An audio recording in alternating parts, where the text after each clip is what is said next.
Hey everybody, what's up? Welcome back to the channel. Now I know it's been a long time since I've last uploaded a video, but it is what it is. The truth is the IT life is really hard and the last couple of weeks has been pretty brutal. I mean, I've even forgotten to take bath a couple of times. It's been that busy. But anyways, all those stuff is besides the point. Now I'm back with a lot more content and I'm trying to be as consistent as possible given the time that I have. But anyways, you've read the title of this video. So what I've been planning is I've been trying to, improve the production quality of my videos for some time now. I've been getting comments that people, they expect better, higher production quality videos from me. And even I've been trying to do so. But, budget constraints and stuff like that I've not been able to do that. But finally, I decided to purchase my first prime lens for the camera that I use to shoot this type of talking head videos. And that's the Canon 1200D. So it's a pretty old APS-C camera with 18 megapixels. It actually belongs to my uncle. And so the 18 to 55 millimeter kit lens with f3.5 to 5.6 aperture that comes with this camera does not help as much. It does not really help to shoot good quality videos under artificial light or lower light situations where I normally shoot videos. And the videos are quite grainy because ISO has to be high. So I've been planning to purchase a prime lens which would have a fairly wide aperture and a fairly wide angle focal length. So didn't want to be too telephoto nor too wide, so that I can use it both indoors and also when I'm traveling outside taking portraits and all stuff like that. Now let me tell you, the only affordable option that I found was this. This is the Yongnuo 35mm F2.0 lens. And let me tell you, the next cheapest option that you get around this focal length is the Samyang and the Sigma 35mm f1.4s, and they are over 40,000 Indian rupees. Now that's a massive difference. So now I know that those lenses are in the league of their own. They are far better image quality, build quality and all that. So the point I'm trying to make is that basically if you want a lens with slightly wider focal length, not too telephoto, and a wide aperture for the Canon EF mount in India, this is the only option that you get. This Yongnuo 35mm f2.0 is the only option that you can have if you want a lens of this type of characteristic. Now I'm going to switch to this lens to show the image quality out of this lens. But right now what you're watching is the image out of the 18 to 55 millimeter kit lens attached to my Canon EOS 1200D, and it is filming me at 35 millimeter, or basically which is a 56 millimeter equivalent in full frame terms. Since this is a APS-C camera, Canon APS-C camera, it has a crop factor of 1.6. So 1.6 times 35 millimeter is a 56 millimeter equivalent. So what you're watching is a 56 millimeter equivalent frame out of a full frame camera.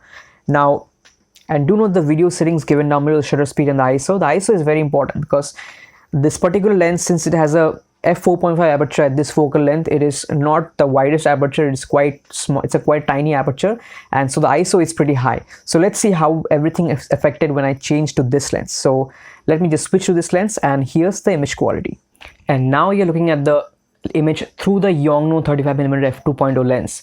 So you are seeing how much overexposed I am. That's because if I apply the same settings that I used for that lens at 35mm f4.5, now you're seeing with the same settings how much more light this lens is actually capturing. It's actually more than we need. So what the benefit is that now I can just lower the aperture, lower the ISO to get a much better image quality at the same focal length compared to the previous one. So let me just lower the ISO right in front of you to show you what the image quality is like. So currently we are at 3200 ISO. So I'll just drop it one stop. So this is 1600. I think we are still brighter than what we were at 3200 in the previous shot with the previous kit lens.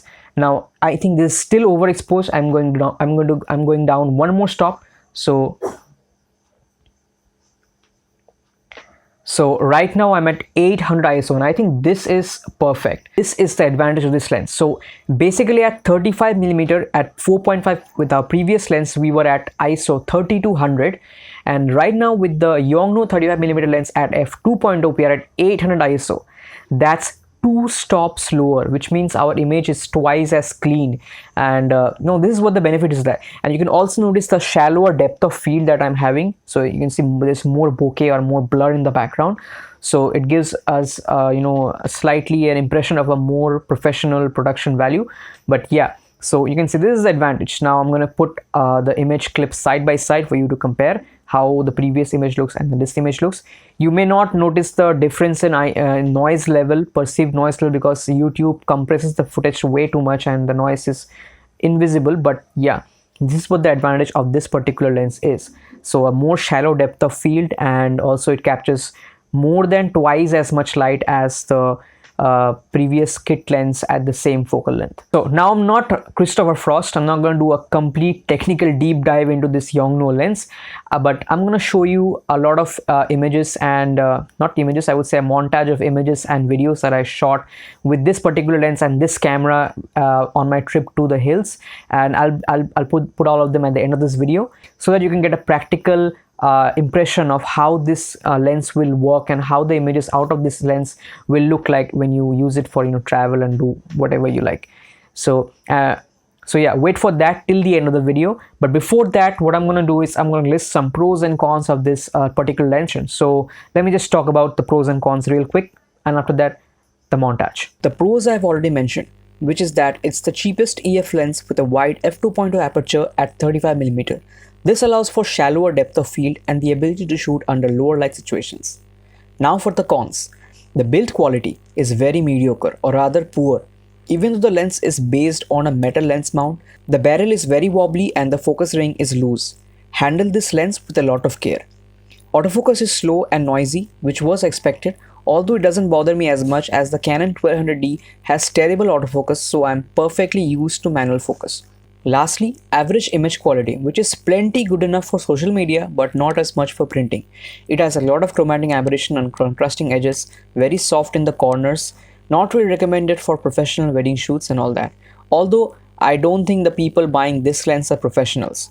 Also keep one very important thing in mind. This is an electronic lens, and if there is any issue with the electronics, you are messed up, as Yongnuo has no support in India. It's a very unfortunate situation, as the pricing is so good, you either buy this or have nothing at all. Alright, that's it. Those were the pros and the cons. And now it's time to show you the images and video clips that I shot on this lens and on my trip. And yeah, I hope you would enjoy that video, and also I hope you enjoy the image quality upgrade that I got from this lens. And stick around guys, there are a lot more content coming out. So if you're new to the channel, then please consider subscribing, and also turn on the notification bell icon. So yeah, keep supporting guys. Hope you enjoyed the montage, and I'll catch you in the next one. Peace out.